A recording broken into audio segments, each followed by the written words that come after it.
Okay, calm down. And I want to ask each of you what you think causes the United States to be so, and the West to be so unquestioningly supportive of Israel, given it doesn't seem to be serving. No, I'll stop it there. Yeah. So, what causes Israel to the West to be so supportive of Israel and the U.S. in particular? U.S. support for Israel is kind of like covered by this curtain mirage of like care about protecting Jews from anti-Semitism and after the Holocaust, yada yada. Which like none of that is actually real. The United States refused to take in Jewish refugees during the war, and then afterwards, the West did not want to have to deal with the millions of Jewish refugees who had nowhere to go, who were displaced and survivors of genocide after the Holocaust. And so very convenient to put all of those people who, Right. let's be honest, the West never really wanted in the first place, because anti-Semitism is a deeply European, it's as deep into European society as anti-Black racism is here in America. And you can feel it. I don't know, Katie, how much time you spent in Europe, but every time I go there, I'm like, there's a little part of me that's, it's very clear. It's very much a part of the society. But so that I think it was like a very convenient way to absolve the West Right. of its original sin of anti-Semitism, and also provide a very strategic military connection to the region, and what was seen as kind of like a Western implant. And so Right. I think how that manifests now is that in kind of classic anti-Semitism, because this is how it always works, Jews end up, because of our ability to kind of both cooperate with the ruling class, but also like still, we're still minorities. Israel does a lot of the dirty work of the United States in many ways, and is an extension of empire.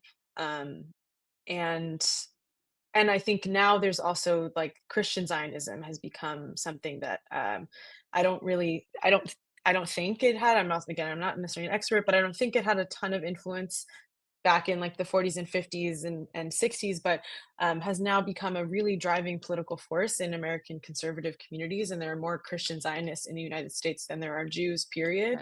Right. And so, these people believe that all of the Jews have to return to Israel for a massive war between Jews and Muslims, very conveniently the two people that they kind of don't like. Right. And then most of us will die, some of us will be saved, and the believers will like climb on all the bodies to heaven, some various like psycho form of whatever.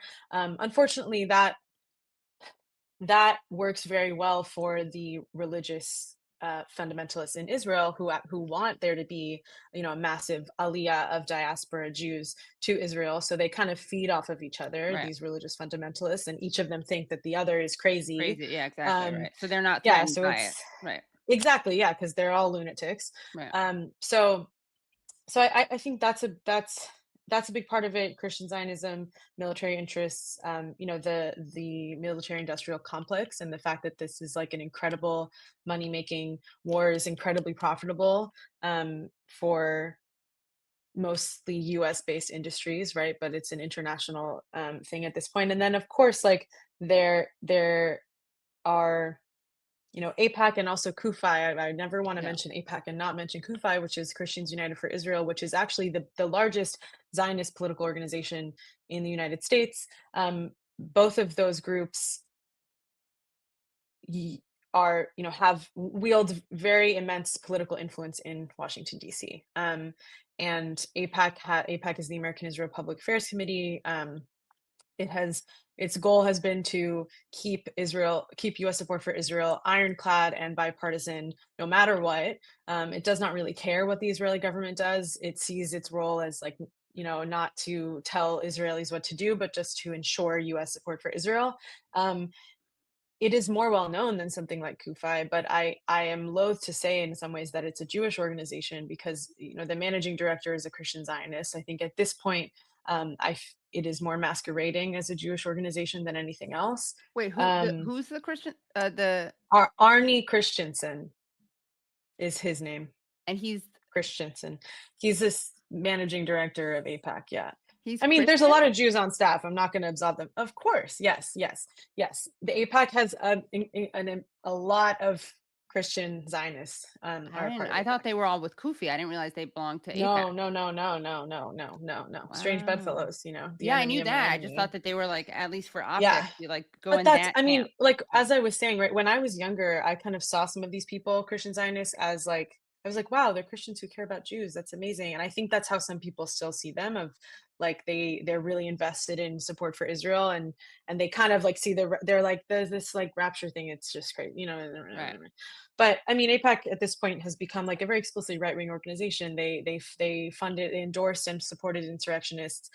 They have become a way to funnel GOP money into Democratic primaries, and throw immense amount of cash at the people who were primarying Jamal Bowman and Cory Bush, which is why we lost those two this year. 20-15 million dollars, and unfortunately, that is how they have like wielded a lot of influence in politics. I think Lily covered it quite completely. I was just going to add, in addition to what you said, or to expand on what some people think is the good faith argument about how it improves American national security. I think it's important to remember that the United States, if we go back to the 50s, was much more friendly to the new Arab states than to Israel. And the original relationship developed when it seemed like Israel was going to become another useful Cold War pawn, basically. And that started the beginning of the special relationship. So I think we had a political leader whose thinking was very much formed in the Cold War. He's not the only one. So there's people who see Israel that way. And then I think, right, because it was at a time we wanted to make sure that it was with us over the Soviets, and that it could have been a balance against Arab states that were leaning towards the USSR. And then that type of thinking got renewed after 9/11. It wasn't going to be our Cold Warrior.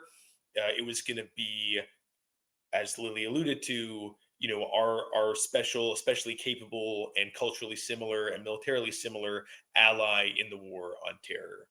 And multiple Israeli leaders, including Netanyahu, who's still around, took advantage of that, as did others. And we had this idea that, okay, they were going to be especially committed and talented at fighting terror because of their experience with the Palestinians, and because their willingness to be belligerent against Iran and its proxies.